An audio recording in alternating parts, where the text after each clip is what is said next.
இயேசு கிறிஸ்துவின் சாட்சியாக வாழ்ந்து தன் வாழ்வையே தியாகம் செய்த சாது சுந்தர் சிங் அவர்களின் முழுமையான வாழ்க்கை வரலாறு. 1. பிறப்பும் ஆரம்பகால வாழ்க்கையும். சாது சுந்தர் சிங் 1889 ஆண்டு செப்டம்பர் 3 பஞ்சாப் மாநிலத்தில் உள்ள ராம்பூர் என்ற கிராமத்தில் ஒரு செல்வந்த சீக்கிய குடும்பத்தில் பிறந்தார். இவரது தந்தை ஷேர் சிங் ஒரு பெரிய நிலப்பிரபு. இவரது தாய் ஒரு ஆன்மீக பக்தி நிறைந்த பெண்மணி.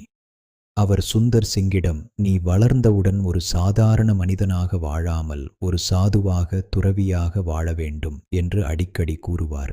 சிறு வயதிலேயே இந்து மத நூல்களையும் சீக்கிய மத நூல்களையும் சுந்தர் சிங் கற்றுத் தேர்ந்தார். 2. கிறிஸ்தவ வெறுப்பும் மாற்றமும். சுந்தர் சிங்கிற்கு 14 வயது இருக்கும்போது அவருடைய தாய் மரணமடைந்தார். இந்த இழப்பு அவரை பெரும் துயரத்தில் ஆழ்த்தியது. அமைதி தேடி அலைந்த அவர் அங்குள்ள கிறிஸ்தவ மிஷனரி பள்ளியில் படிக்கத் தொடங்கினார். ஆனால் அங்கு போதிக்கப்பட்ட பைபிளை அவரால் ஏற்றுக்கொள்ள முடியவில்லை. கிறிஸ்தவத்தின் மீது கடுமையான வெறுப்பு கொண்டு பைபிள் பிரதிகளை பகிரங்கமாக எரித்தார். மன அமைதி கிடைக்காததால் 1903 ஆண்டு டிசம்பர் 18 இரவு ஒரு கடுமையான முடிவை எடுத்தார். இன்றிரவு எனக்கு உண்மையான கடவுள் காட்சியளிக்கவில்லை என்றால் காலை 5 மணிக்கு வரும் இரையில் முன்பாய் விழுந்து தற்கொலை செய்து கொள்வேன். அதிகாலை 4:30 மணிக்கு அவர் தீவிரமாக பிரார்த்தனை செய்து கொண்டிருந்த போது அவரது அறைக்குள் ஒரு பிரகாசமான ஒளி தோன்றியது. அந்த ஒளியின் நடுவே சிலுவையில் அறையப்பட்ட இயேசு கிறிஸ்து நின்றிருப்பதைக் கண்டார். சுந்தர், நீ ஏன் என்னை துன்பப்படுத்துகிறாய்? உனக்காகவே நான் என் உயிரை கொடுத்தேன் என்ற குரல் கேட்டது.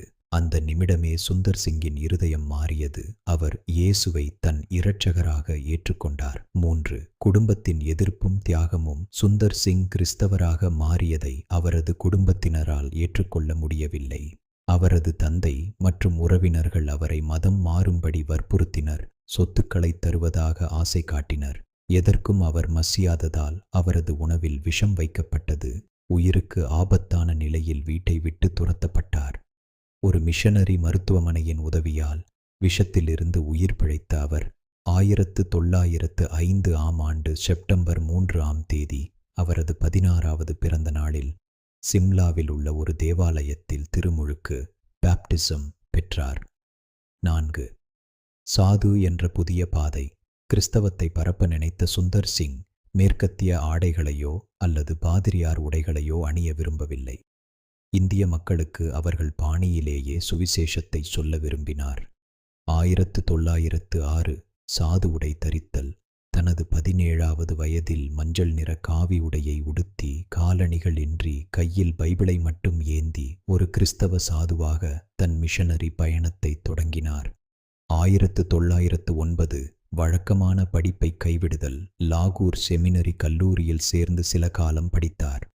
ஆனால் அங்குள்ள கடுமையான சட்டதிட்டங்களும் மேற்கத்திய முறைகளும் அவரது சுதீனமான சாது ஊழியத்திற்கு தடையாக இருந்ததால் படிப்பை நிறுத்திவிட்டு முழுநேர பயண ஊழியரானார்.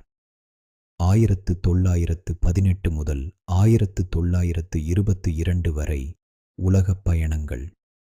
தென்னிந்தியா, தமிழ்நாடு உட்பட இலங்கை, சீனா, ஜப்பான் மற்றும் ஐரோப்பிய நாடுகளான இங்கிலாந்து, அமெரிக்கா, ஆஸ்திரேலியா போன்ற நாடுகளுக்கு பயணம் செய்து ஆயிரக்கணக்கான மக்களுக்கு மத்தியில் பிரசங்கித்தார்.